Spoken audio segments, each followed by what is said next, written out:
better, but still some work to do for LAFC. He is Mario Ruiz. I'm Dave Denholm. Mario, LAFC close to that first win on the road. They get their first point on the road, a 2-2 draw up in Portland at the hated Providence Park. It wasn't the best performance you can imagine on the road because of some of these circumstances we'll talk about, but you get that first point on the road, right? Yeah.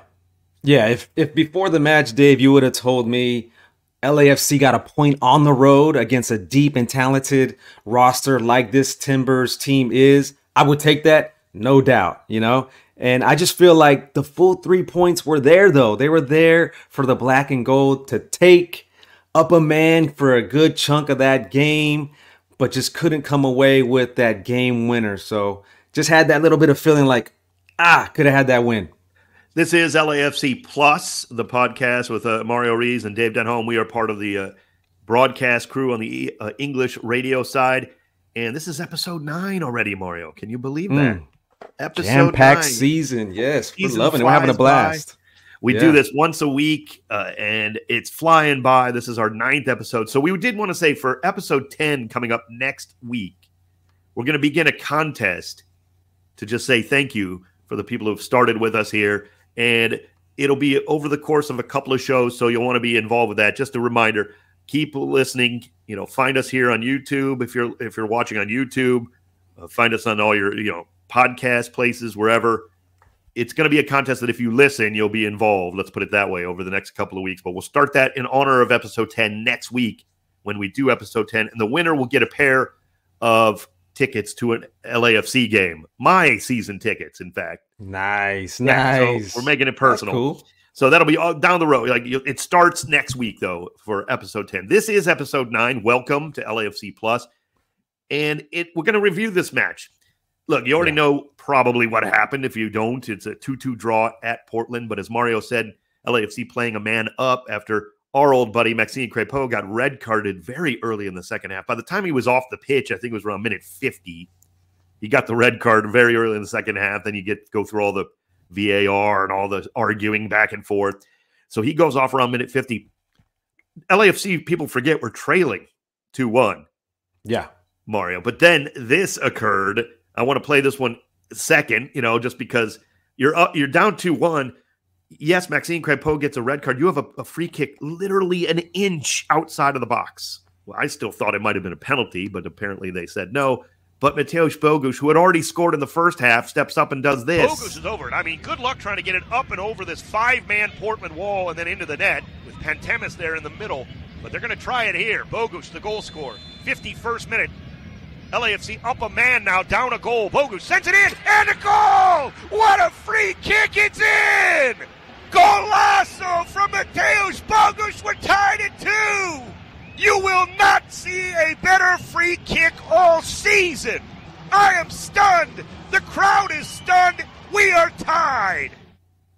Yeah, it was just a beautiful effort. If you listen very closely now, you might not be able to hear it if you go back. You can actually hear the ball hitting the net as I'm making the call in the radio call. It's very faint, but you can actually hear the ball just blasting into the back of the net. Pantemis, who was obviously the backup goalkeeper who came in after the red card to Crépeau, wasn't even warmed up yet. He didn't even move. It was just Mario. And something that people that pointed out that really struck me, if you watch it, if you saw the match, or that wall didn't jump. That's kind of a weird, when you're only 18 feet or 18 yards and 1 inch, that's going to be very difficult if that wall jumps. Now, maybe it would have scored anyway, right? It was a great free kick. Unbelievable. The Bogusz brace, right? I mean, that was very, very impressive. Both goals actually were top-class stuff. The turn and the finish off of Tillman's pass that led to Bogusz's first goal, that was great. And then what can you say about that free kick? I mean, just like you said, a difficult position there, just almost a PK, but not quite. So it was kind of close to the goal, and you got that wall right in front of you. How do you get it up and over and then back on the frame?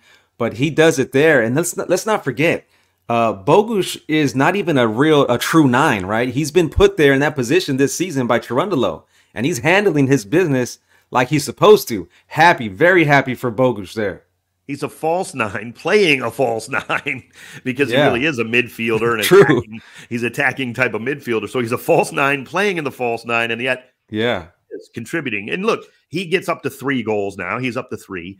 Bouanga's on 3. Tillman's on 3, as you say. So they're getting contributions where it's not just Denis Bouanga like it was last season, right? The 20 goals. And Carlos Vela had a great season last year too. You know, numbers wise, he certainly held his end of the bargain. But it was really a lot of times those two who were scoring the goals, realistically. This year, you're getting contributions all over, and that's a good sign. One thing we still are going to see more of, you'll likely see the usual Ryan Hollingshead amount of goals. He hasn't yet scored, so those are going to be coming, right? You'll likely start to see maybe a little bit more from Denis Bouanga even. Right. Like he's coming close, he's rattling the board, or rattling the post. Seems like every other game at the very least. So you're still going to get contributions, and then if things change in the summer, wink, wink, you're going to probably get more contributions from other people. One thing we do have to talk about is being up a man 40 minutes. Everybody will point to Mario. How do you feel about? Like you said it a little bit, but you really got to get the win there, right? I mean, that's what everybody expects. Yeah, I definitely felt like the win was there. It was in the grasp of LAFC, and the chances were there. But then there was a chance at the very end of the match, a few chances at the very end of the match.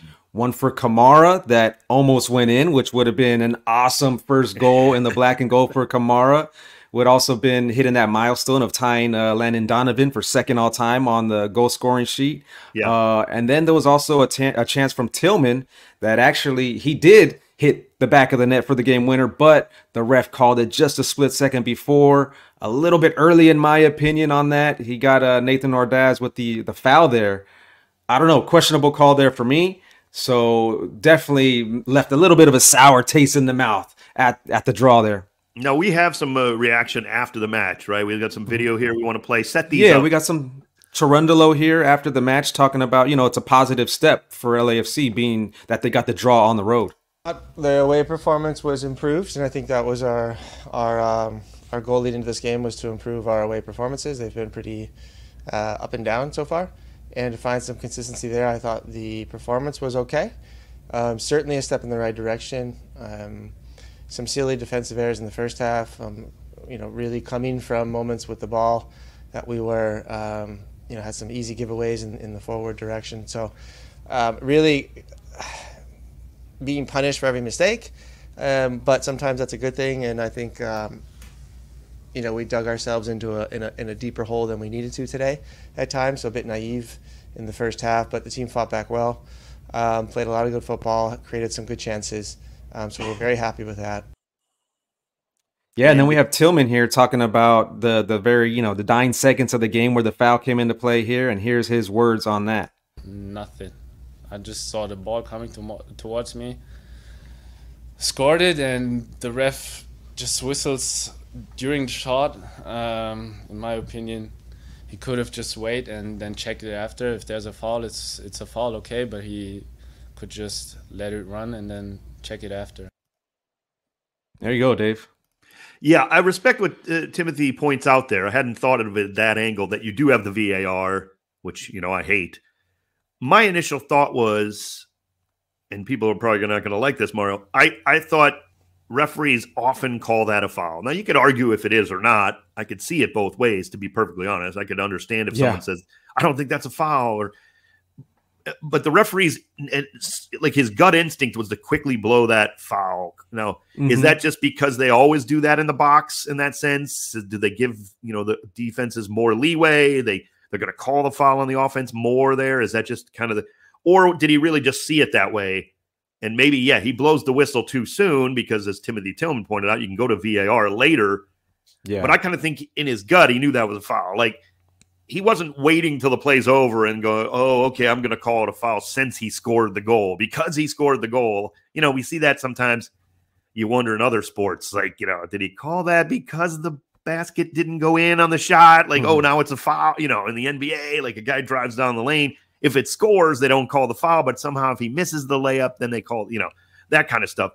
I honestly thought it was a foul on Ordaz. Not because Ordaz really did anything wrong. You could say it wasn't a foul. I wouldn't argue. If the ref hadn't called it, LAFC would have deserved the win. Nice hustle at the end to scrap in a goal, whatever. But I could, like, if he calls that a foul, Mario, I can't argue too much about it. That's just, yeah. You know. I feel there was some tugging on both ways. That both sides, there was a little bit of tugging. There was a shoulder pull on Ordaz's shoulder, bringing him down a little bit. There was a little bit of shorts that were being pulled. So it was definitely a close one there. But you know who had a great game in that one was Evander. Evander was the man of the match for me on the Portland side, in my opinion. He played a great game for the Timbers. It seemed like it was just one of those games where everything was going right for him.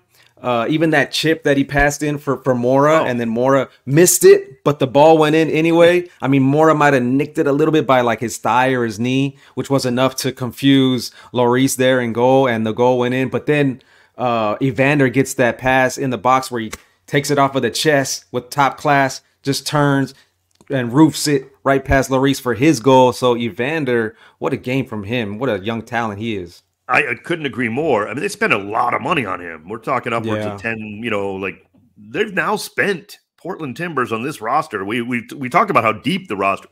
They've spent a boatload of money on this team over the years in building this team up. So, but they're sitting in 10th place. They're sitting in 10th place in the West, Dave. They are way too talented for that. I mean, but they have conceded 16 goals on the season already. So that is difficult to overcome, even if you have all those stars on your team, that talent on your team. Yeah, now I think he's now at 4 goals and 3 assists, Evander, if they give him an assist on the Mora thing, because the first goal, who knows if Mora touched it. They both were kind of looking at each other like, hey, did you touch it? Did I touch it? Like they were kind of laughing about it. They don't care. Nobody cares. It's 1-0 at the time. But 4 goals and 3 assists this season. I thought Evander was kind of underperforming last year. He's all the talent in the world. I could see that. But it takes time to get into the, he's a new signing, big money signing coming from, a different, I believe he was playing in Denmark. So you don't know how just trying to get adapted and all that, life on and off the pitch. We've seen it a million times. It takes a while. So now I think you're kind of seeing the real Evander. I don't think he was very good last year, to be perfectly honest. He seems very comfortable this year, very confident. He likes where he's at right now. I've seen interviews and I've heard that and seen that in him, and it shows on the pitch as well. Yeah, it is. But you're right. It's not showing up yet in the standings, and I think they're underperforming that way. But it's early. Yes. I don't believe Portland Timbers as constructed, unless, injuries are a possibility to any team, so we have to always throw that.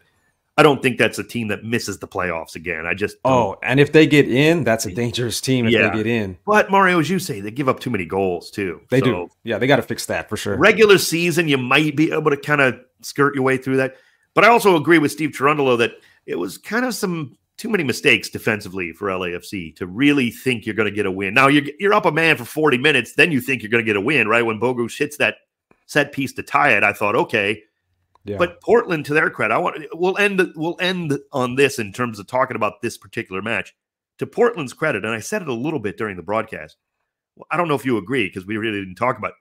I thought Phil Neville didn't allow them to just defend completely. You know what I mean? Like they weren't putting 10 men in front of Maxime Crépeau, or at that time James Pantemis. They weren't putting him within 20 yards of goal and just saying, "Hey, we're bunkering in." I mean, they went forward. They held onto the ball at times. They didn't get a lot of big chances, certainly down a man, but they didn't just strictly the subs were active in terms of putting on wingers just for fresh legs to pressure the ball up higher, and maybe they could get a breakaway or maybe they're thinking they get a counterattack out of it or something.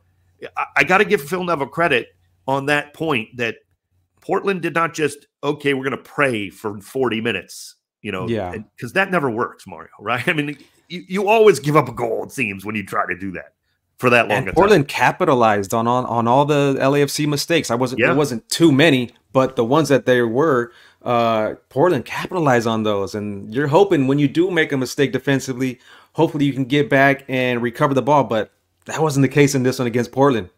Yeah. And one last thing on the Ordaz foul at the end, if you want to say it wasn't a foul, I'm not going to argue. You can't fault him. It's totally natural. You didn't do anything like, oh man, you can't commit a foul there. What are you doing? You know what I mean? Like there's sometimes where you're at the end of a game, you're like, oh, don't foul there. Like, that's a foul. He's just battling for the ball. It was unlucky. I can see why the referee did make the call, but I can't argue with Ordaz by any means. And he got right back up and played the next day, right? He played the next day for LAFC too. Like, he's been doing that all season long. He's been going up and down. So that's been kind of cool. Great transition to our youth movement. We want to talk about some of the younger players for LAFC. Unfortunately, David Martinez is still suffering with the back injury now after missing a game for a red card. So that's not ideal, certainly. We wish him the speediest of recoveries. As you mentioned, Ordaz goes on to LAFC2 the next day against Ventura County, which is, of course, LA Galaxy's MLS Next Pro team, and scores. Again, yeah. Gets a goal there, scores again for LAFC2. So great work for him. We did see Tomas Angel available on the bench. He did not get any minutes. Of course, Christian Oliveira ran his guts out again before being subbed out later in that match. And I liked what Omar Campos did coming off the bench, Mario, against, now, again, Portland was down a man all that time. But so he had the freedom, certainly, to get more involved in the attack, and he did. I liked a few of the crosses that came in, almost got an assist on one of those plays. So I like what Omar Campos delivered there in that just limited minutes in terms of, going forward. Now he's going to get back into full health. He's coming off a little bit of a knock. So he wasn't like he played, 90 minutes or anything, but he's getting there as well. You know what I like, Dave, is we're starting to see a little bit of depth. We're building up that depth with LAFC. We got Chanot, we got Kamara, and then you get back Campos back from his international duty, and then you're starting to see, we're starting to build that depth, and we're not even done building the roster. So that's a good thing to see there for LAFC. Oh, I couldn't agree more. But I do think David Martinez, as we know, it's a big loss if he, any game he's not playing, because that depth when he's coming off the bench, even more dangerous, as a substitute in the 60th minute to just create so much one-on-one against tired defenders. That's just that is a huge advantage if you can have that coming off the bench in MLS, no doubt. We transitioned into some other young players around MLS who are going to have an impact, Mario, and we saw it this weekend in one game I watched. Certainly there were a few others, and we'll talk about a few, but specifically New York City, NYCFC, finally kind of piecing together a really good performance. Now, granted, it is against a team that, in my estimation, is one of the worst in MLS right now. There's no getting around that in New England Revolution. But you're at home. You got to beat a bad team. Well, you go out and do it. And it's not that NYCFC won the game. It's who scored in this match. And these kids, wow, and I say kids. Agustin Ojeda, I don't think he's 20 yet. He scores the first goal. He's 19. Julian Fernandez scores the second goal. He just turned 20 a couple of months ago. So he was, coming into the year. I think his birthday was in January. So starting the season, he's barely 20. These two guys are just oozing talent. And man, what great goals. They're scary. I know NYCFC has been struggling, Mario, but when you're building around young guys too, and they have a lot of talent, they love to play the kids there. Wow, these two. I'll tell you what. You gotta love that.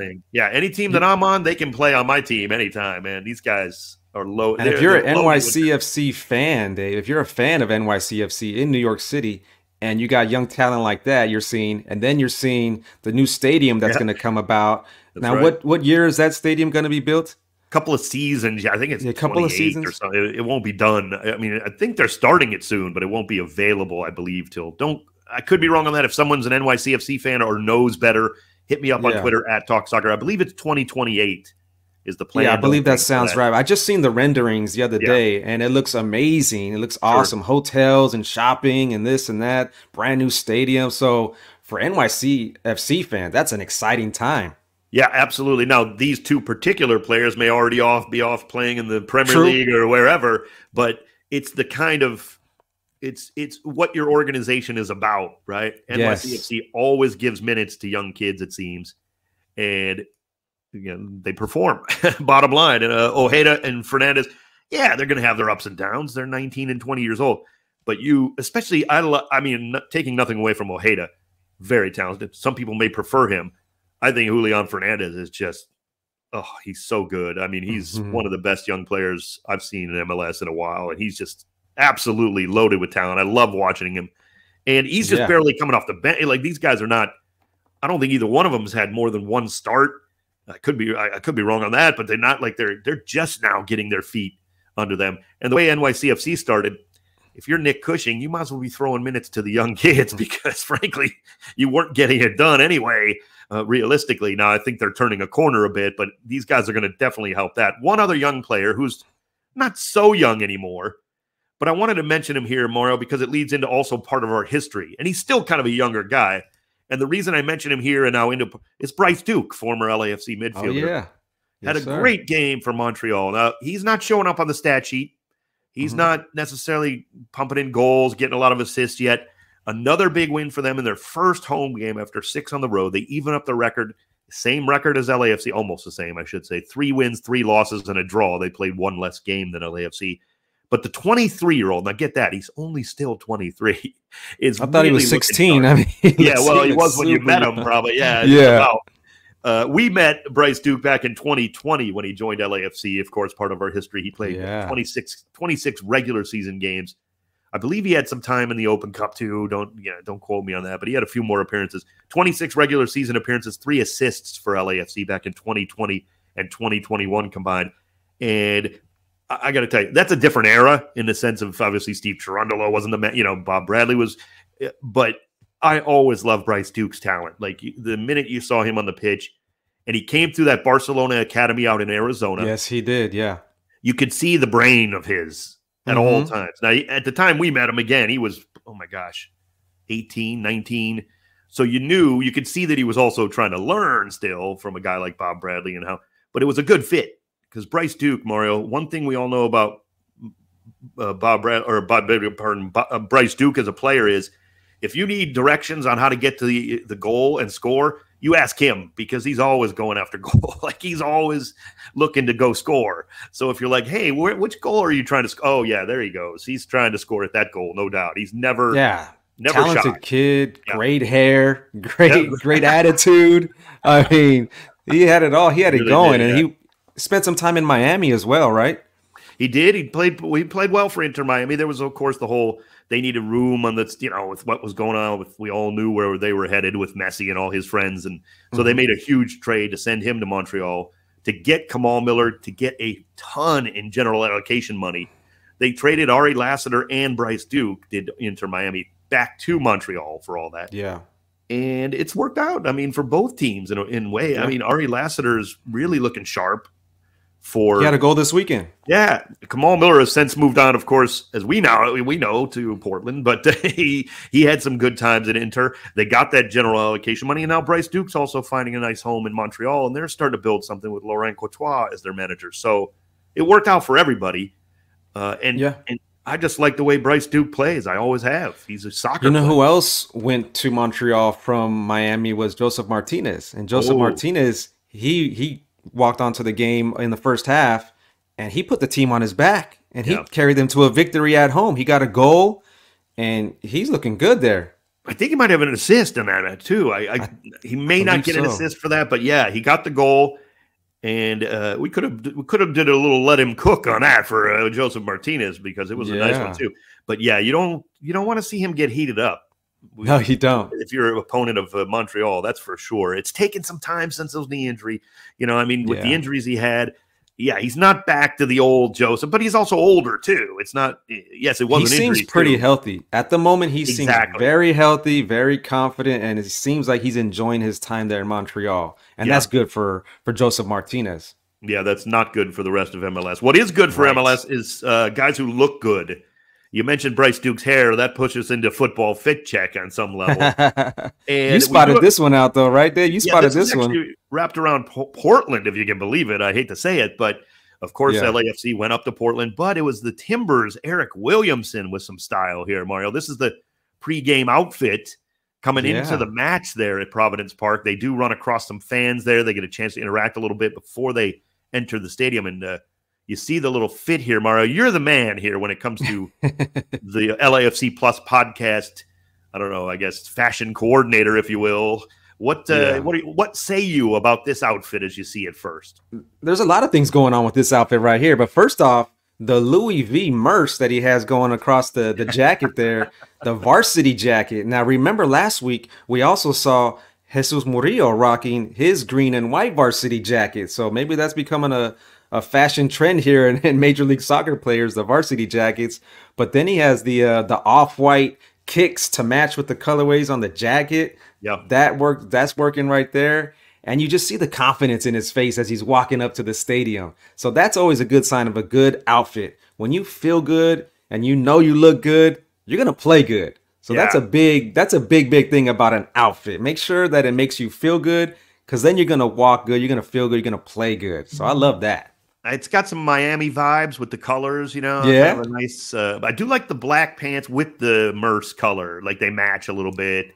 Brings it together, yep. Also like the graffiti style down the one arm. If you're watching this on YouTube or something, if you get a chance to go check out the picture. It was on the Portland Timbers Twitter feed, social media and everything. This picture. I got to say, I don't know if I would love the jacket in my mind if you try to describe it to me, because I'm not very good at this stuff, but as you look at it, it's pretty sharp, I got to say. Yeah. Yeah. And Another fit that we saw, though, Dave, was this one here, which is kind of cool, from Maxime Crepeau in all black, walking up to the stadium and showing the utmost respect to the 32-52, clapping it up, waving to them, and then just going out on the pitch and giving it his all against his former club, LAFC. Yeah. He was even getting in the face of some of our players, right? In the heat of the professional games. That's going to happen sometimes. Him and Sergi got into it. They each other back and forth. This is before he got the red card too. Then he gets a red card. I was expecting the 32-52 in this picture to hand him a microphone, and then Maxine goes, "Hello, everyone. I'm Johnny Cash." You know, he's got the all black true. On. He looks good. Yeah, it's very sharp. And Dave, I gotta say though, to come out and say hello to the 32-52. Exactly. Tremendous. And my heart dropped whenever Maxime went head over heels in that collision with his own player, Araujo. That was kind of scary. Yes. But that's just Maxime just being fearless and just being the beast that he is. And he always stands up for his team, right? Even when he goes up against his former team, because I remember him being with our team with the black and gold. And he went up against Vancouver, his former team, and he was even kind of like scuffling with them and getting in their face. So you would love to see that in one of your guys. Yeah, he doesn't have any friends on the opposition once the whistle blows, you know, and they're between those lines, there's no friends. Yeah, that's a very good point, Mario. Good stuff on Futbol Fit Check. If you have anybody that you want to highlight for Futbol Fit Check in the future, maybe we should keep an eye on, hit us up on our social media at Dave Denholm on Twitter, Dave_Denholm on Instagram for me. Mario, where are you at? At I am Mario Ruiz. At I am Mario Ruiz on Instagram, Twitter, TikTok, all that. Yeah, good for you. I'm not doing the TikTok yet, but that's fine. Nobody needs me on TikTok, that's for sure. Around the rest of MLS, a couple of games we wanted to point out. And Inter Miami at Sporting KC. Massive crowd at the old Arrowhead Stadium where the Chiefs play. Sporting Kansas City, then the KC Wiz and the KC Wizards used to play there, of course, before they built their great new soccer-specific stadium. But they fill the place up. And over 72,000 there, yeah. Yeah, Lionel Messi does what he does, gets a goal and assist. He's got 5 of each in 405 minutes in MLS play. Couldn't save him in the Champions Cup because Monterrey got the win when Messi wasn't on the field. They got 2 goals on the road in Miami when Messi was still missing with the injury. He tried to come back in the second leg. There's no way Monterrey were going to give him an inch of space when they knew Miami needed at least 2 goals, maybe more. That series was over in leg 1. I don't care what anyone wants to say. You can't score on Monterrey when they know they have to defend like that at home. But he's been lighting it up in MLS, and he's getting healthier, certainly. So that's a bad sign. They win that game 3-2. One player that I want to point out that it's been not bothering me, but Julian Gressel is a fine MLS player. He's been with a few teams now, bounced around a little bit. Really good MLS player. He's got 5 assists for Miami, first of all. So the stats are there. But I don't think he's been fitting in that great. Like, he doesn't look at himself. I don't know if he's carrying an injury or something. And it seems weird to say, and I don't know if other people are noticing it. Maybe you are. If you want to give me a comment down below if you're watching on YouTube with this, or hit us up, like I said, hit me up on Twitter at Talk Soccer. if Gressel gets going again, I mean, he's got 5 assists, so the stats, again, they're there.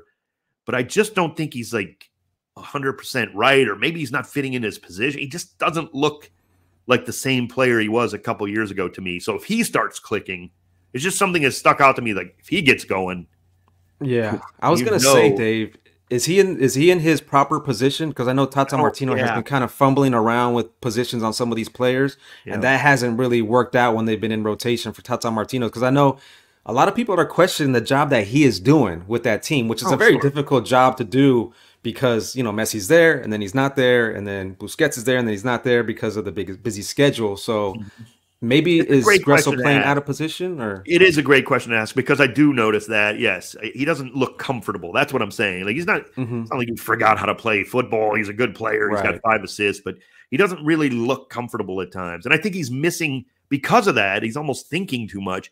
I think he's not, it's not just flowing. You know, it's a little bit, it looks harder than it should right now for a guy like Julian Gressel. So maybe if he gets more comfortable, now that he knows he's playing out of position a bit, maybe it becomes a little bit easier if he keeps playing it. That's a good point. It's not like the guy forgot how to play by any means, or he's not too old or anything. You know, he's not, nothing like that. It's just if he gets going again, he's not even really clicking. A team that is really clicking, other than the fact that we beat them down, is the LA Galaxy. They go to Vancouver, Mario, a tough place to play on the turf. Yeah. 3 goals. I mean, Ricky Puig looks like LAFC stopped that team. If you really think about it, they stopped the Galaxy. That offense has been rolling against most everybody else. Joseph Paintsil, again, had a great game against Vancouver, who's a very good team coming into this match. This was a tough, like top of the table Western Conference. And Mario, the thing I take from it is LAFC really had one of their best defensive performances against the Galaxy. This team has been lighting everybody else up. And that derby game went. That derby game went exactly the way LAFC wanted it to go, even though they didn't need the possession at all. But it went exactly how LAFC wanted it to go, and they shut down that dangerous attack from the Galaxy. But 3 goals, like you said, on the road against a very good Vancouver team. I mean, the Galaxy, they lead the West now at the moment, and it was a good reaction for them after losing that derby match. It's a great reaction for them. And this is a team that is still building that chemistry and still has a lot of things to figure out defensively. But if they continue to score goals like that, then they're going to be in the hunt for sure. Yeah, and especially going up to a turf field like that. Now, I'm not going to pick on turf versus grass. What I'm saying is when you're a clicking offense, right, and you're really passing the ball, zinging it around like the Galaxy do, they want the ball, they want to go after you. Sometimes it's hard to adjust to how hard should you hit that pass, right? How hard, like it's on turf, it's different. That can slow down a really great offense just by itself a bit. Ricky Puig put up one of the best passes you're going to see all year. Let's be honest. I mean, that thing, let him cook. I hate to say it. I mean, we never want to praise the Galaxy, but dude, that pass was pinpoint perfect to Paintsil to just take one touch and score. And a lot of times teams have a hard time adjusting to the turf that way, my point. You know what I mean? Like you're flying offensively on a field like LAFC or the Galaxy play on this beautiful grass. It's all, everything's, flying around. You wet it down a little bit before a match and you got nothing but good, smooth, whatever. And then you go to a turf field, you got to get didn't take the Galaxy anything, frankly. I got to say it. And I know we handled them. No problem. This is not, I'm starting to come around where they're not overrated. Yeah, we beat them. We deserve to win. We were the better team. Bottom line. I don't care what anyone says. But this is not a team that's going away. They're not going to fall back to the pack. Yes, they got some defensive issues. Yeah. It might stop them from maybe winning a supporter shield or really going deep in the playoffs. Absolutely. You got to defend. But this offense is not going anywhere other than just they're going to be right there. They're going to be hard to beat. They definitely made a lot of improvements, and that's not hard to see from that offseason. No, you're right. There. And it wasn't hard to do, really. They needed it. They were bad. I mean, they needed to improve. It wasn't hard to do. Good question. Good point there. Like, I love Will Kuntz. I love Will. I saw him at the Galaxy LAFC match. We said hello, whatever. I joked around a little bit. And he's doing a great job, but come on. It's not like it wasn't rocket science that you have to figure out that they needed more talent. They weren't that good. So yeah, he's doing a great job, but it wasn't, like he knew what he had to do. It's not exactly like it took him forever to figure it out either, So, and they've gotten the players, but here's the thing. I said it. LAFC made Paintsville look very average. Yeah. Right? I mean, and that's the guy who everybody was talking MVP, and okay, he's made a big difference. It's the other guy. It's the kid. It's Gabriel Peck, who, for me, looks the real deal. Not that Paintsville's a bad player by any means. He's going to be fine in this league with Ricky Puig feeding him the ball. But Gabriel Peck, oof, you're going to be lucky. You talked about Puig. And we did. We stopped him too. We stopped Puig. We stopped Peck. We stopped Paintsville. Yeah. That credit to Cherundolo and that defense. They knew exactly what to do. They knew exactly how to handle that game, and it worked out great. But you talked about Puig and his pass that he made in that game, which reminded me of the pass that Messi made in that game. Sorry, we're going to go back a little bit, but that pass from Messi, wow, that was a thing of beauty to Diego Gomez into space. It was so beautiful in stride, right, for Gomez to just get on the right foot and just, boom, hard to miss that one. But Messi also had a tremendous goal, which I was like, when he hit that, I was like, how does he have so much space?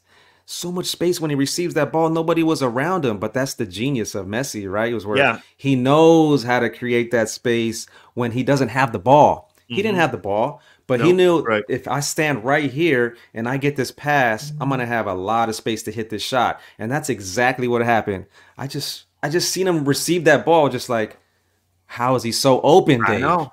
But that's one of the effects of greatness is not just finding that space, which you're 100% right. He sees the space better than anyone I've ever seen. It's also where you don't waste another half second with just the slightest off touch before you can take the shot, right? Even if it's a good touch, quote unquote, for a normal player, and he can still get the shot away. If it takes you another split second, the defense can close you down. The keeper can get himself set better. It doesn't take Messi any time. He plays the game at a faster speed. That's the thing. So many people have asked me over the years, well, what makes a player great in this sport versus, people who don't know, even if they don't know a lot about sports and they know I work in sports or whatever, soccer or whatever. And if you watch him, most of us who are diehard soccer fans can see it. It's the slightest little things that add up. It really is. Now, of course, his touch is perfect. Yes. Most guys isn't. That adds up. His vision is perfect. Most guys aren't. They can't do that as well. So it all starts to add up. It's the speed of play. It's the speed of thought. He doesn't need that extra 0.2 of a second to control the ball a little better to get the shot away, right? Because then the defender would have closed him down. He's wide open because he's Messi and he's so great. Like, that's the difference. And that's what I used to point to Carlos Vela. Now, again, I'm not saying Carlos Vela is better than Lionel Messi. Carlos Vela is better than 99.99999% of the players who've ever played because of those very same things. It's just the slightest little touch. It's putting the ball slightly exactly in front of him better than anybody else. I'm not going to pick on one player, even great players, right? Yeah. He's just a little better, than the greatest players. He's still a little better because of that. And it's just the smallest things.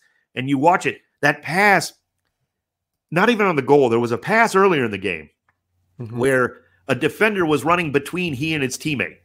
But Messi put the ball in a spot where his teammate was going to be the only one. The teammate was farther away from him than the defender. He leads him just perfect where neither one of those players, Mario, the defender or I think it was Julian Gressel, his teammate, neither one of them knew that was coming. Neither one. He passes them wide open. Wide open. Exactly. No disrespect to those two players, the defender trying to hustle back and Julian. Neither one of them saw it until it happened. And also the finish, Dave, on that goal from Messi. It was a knuckler. Over Emilia's fingers. How do you do that?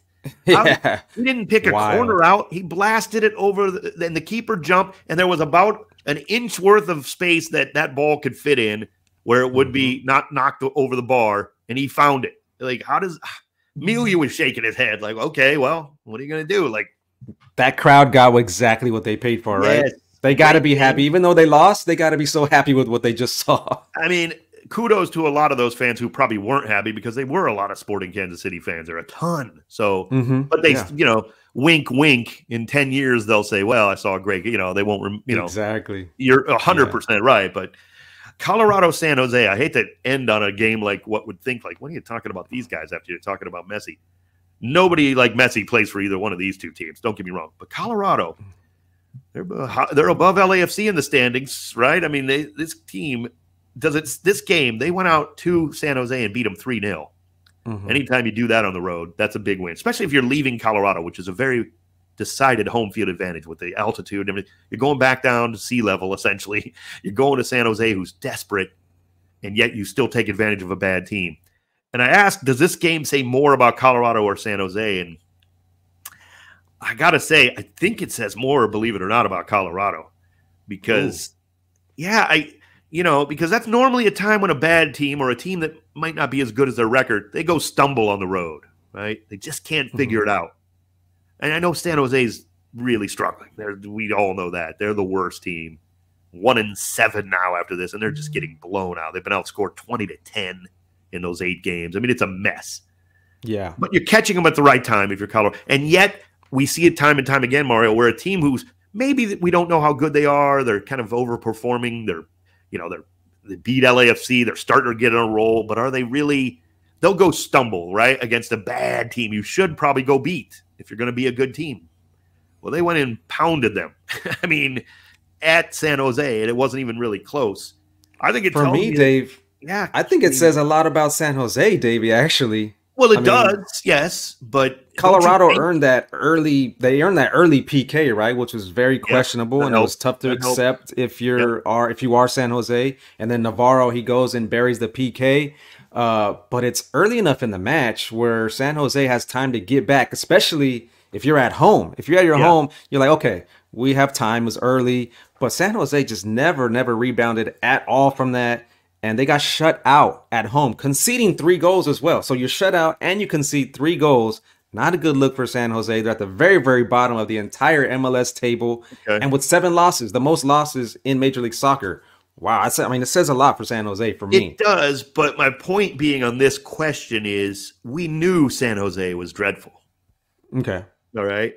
I mean, nothing would have – I mean, even if they would have come back, scraped out a win or even a draw or whatever, they're still pretty bad. Like, I'm impressed with how Colorado went about that business. You know, they got up a goal, like you said. Maybe it was a penalty, maybe a close call, whatever. Maybe it wasn't. But they didn't stop there either. They didn't just give up a goal late and get a draw on the road. Woohoo, we're happy with it. You know, they went out and buried them. You got a 3-0 shutout win on the road is very impressive. You got a bad team who's backed against the wall, but you put them down 1-0, go after them again and again and again, and they did. They dominated that game. So I see your point, but I do think Colorado is for real now in a way. Like, they're not going anywhere. They're not the deepest team, so they do have to stay healthy, health-wise. They have to stay healthy. But, yeah, that was impressive, I got to say, even against a bad team. Bottom line, they're not very good right now, San Jose Earthquakes. You know who is good is who we're taking on next. We got to look ahead. Schedule moves on, right? We're back at BMO Stadium coming up on the weekend on Saturday, 7 p.m. for the pregame. Now, it's either going to be on ESPN LA 710 and or the ESPN LA app. That's because of the Lakers' upcoming playoff schedule. So just keep an eye on that. We'll have the game for you. Again, it's either on the app or both, ESPN LA 710 and the ESPN LA app. Preview 7 p.m. Mario. Should be an interesting one against a Red Bull team that's never easy. Doesn't matter where you play them. Yeah, and they earned a well-deserved draw at home against Chicago over the weekend. But Red Bull, they were down a man, but they continued to push forward even though they were down a man and actually had a chance to win the game. They rocked the post twice in the 90th minute. They rocked the post twice in the same sequence. So this says a lot about their fight and their mentality in this Red Bull club. And as they come to BMO Stadium this Saturday, you're going to see some of that talent that they got in Lewis Morgan, Van Zier, Forsberg, and their defense is stingy as well, too. They've only given up 7 goals this season. So it's going to be tough for LAFC to find the back of the net against this fine defensive team and this fine attack. You speak no lies there. That is exactly right. No doubt about that. Check that out on Saturday. Join us 7 p.m. for the pregame. We appreciate you joining us here on LAFC Plus. Episode 9 is in the books. Episode 10 coming up. Again, we're going to have a contest. Join us for episode 10. We'll lay out some of the rules of that and how you get involved in that for a pair of tickets to see an upcoming LAFC match, my personal season tickets. So we'll have fun with that coming up. Mario, as always, great stuff, man. I can't believe episode 9 in the books. What a good week we've had. Yeah. In the books. We'll see you at BMO Stadium this Saturday. LAFC against New York Red Bull. Let's go, Davey.